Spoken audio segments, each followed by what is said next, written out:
Hi everyone, today I'm reviewing The Web of Meaning by Jeremy Lent. So Jeremy Lent is an author who's penned several books, and he was also ex-CEO of the company Netcard.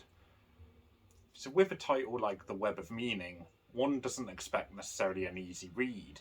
Expect a philosophical exploration delving into science, religion, civilization, the environment, and many more other areas. To ask the questions of what has happened to our worldview? Who am I? What really matters? Does anything matter?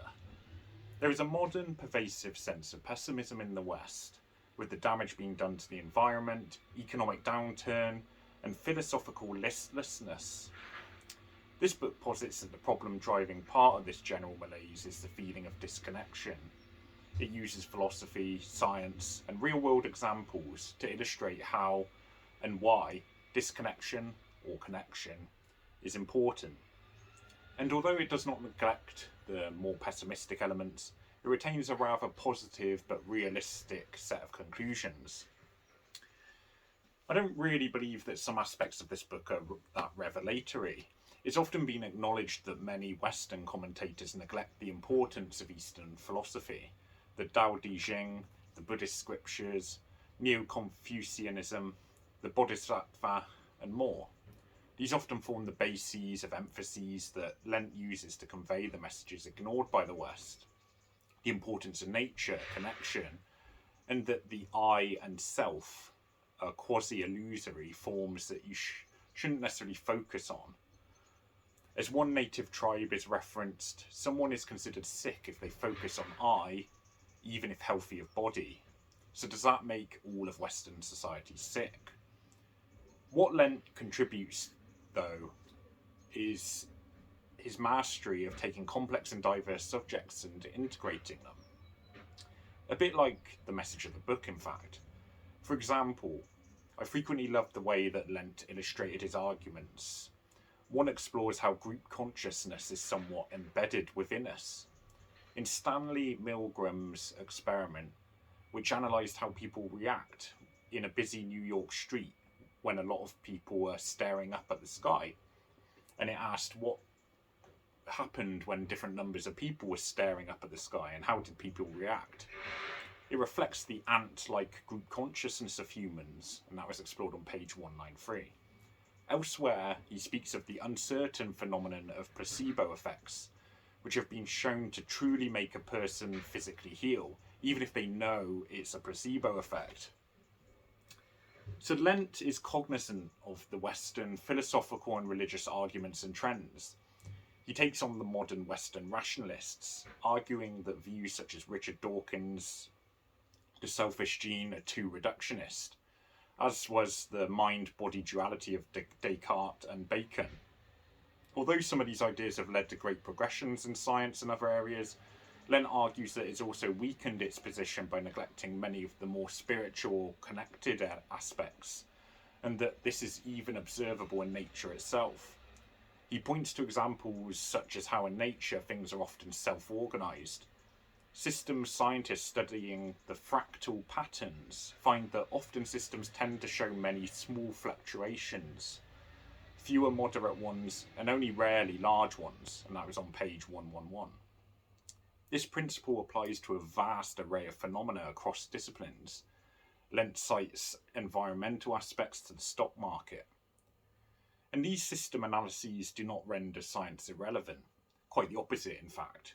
Instead, it argues that actually there are systems at work in some aspects that need investigation which we don't truly understand yet, and that the forced separation by culture and other aspects leads to flawed approaches of science and nature. Connecting those things, unsurprisingly, is the message of this book. You're probably sensing a trend there. An open quote: "Some people, viewing consciousness as something sacred, might object to the idea that it could theoretically be measured through scientific instruments. My personal opinion is that, rather than diminishing the sacred quality of consciousness, it opens a pathway that bridges the sacred and the scientific.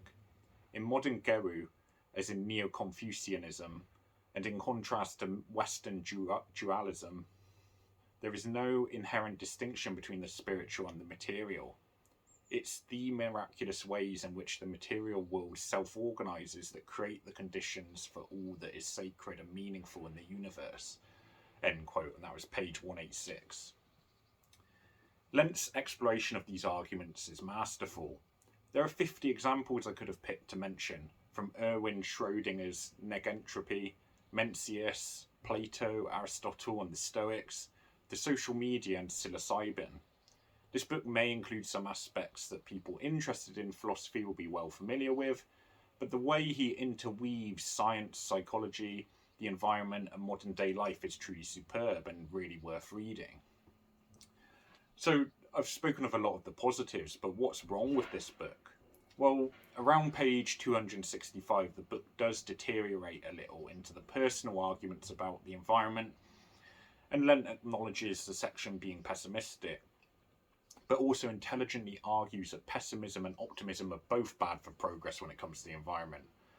As the pessimists think they can't make a difference, so why bother trying? And optimists think that things will sort themselves out in the end. But it seems the progression of argument for the importance of interconnectedness in all things, that Western society has been missing the point, somewhat then translates into a message that the environment is the current problem that needs to be urgently addressed. But it didn't feel like a natural progression to me. Although I acknowledge that the book needs to apply itself to real life, as philosophy, often needs to do or gets accused of not doing, this section of the book felt a bit one-dimensional and more kind of personal in many regards. It really felt at odds with other parts of the book, even though it does make reasoned arguments and it does back them up. It just felt a bit discordant, really. Despite this book is truly important.